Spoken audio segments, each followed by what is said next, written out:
Scott Johnson. We are here at the Evans Factory. I am the Director of Percussion for the Concord Blue Devils Drum and Bugle Corps. Diddle interpretation.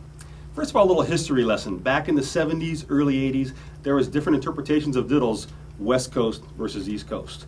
The difference was on the West Coast, which is where I was from, we had really tight diddle interpretations. So if we're to play a pattern,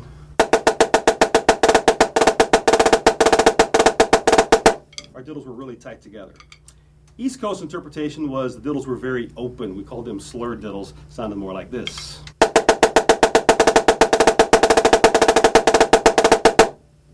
Back then with the drum heads that we used back in the 70s and 80s, we were able to get away with that kind of stuff because the heads were so loose. Nowadays, what Evans has done for us, what the drum companies have done, these articulated snare drums are so precise. You have to be very, very articulate and very, very intricate, precise with how you play your diddle interpretation. So we're going to talk about that. If we took two triplets and a release, here's the tempo. Again. I want to put a diddle on that second note, or that second partial of that first triplet. So I would play it like this. Again. The check pattern to make this unison with people standing next to me, like we have to do in marching percussion, is the two triplets.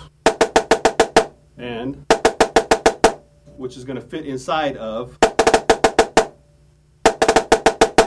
I want to visualize how we get people to play that together. And here's my visualization.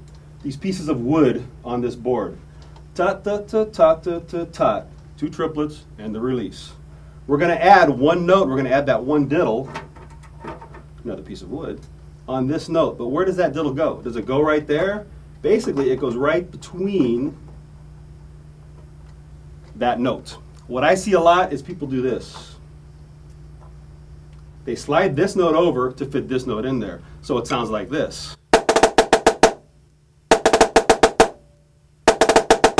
Which is a cool sound, but it's very difficult to get more than one person to play that together. Because what happens now, you take this diddle away, that check pattern's not clean anymore. Now we have this sound. And good luck trying to get more than one person to play that together. So always remember, visualize this check pattern. These pieces of wood are never going to change. That's always going to remain the same. The diddles fall in between each one of these patterns. So remember, when you're working on diddle interpretation, the check pattern always stays the same. The diddles fall in between that check pattern.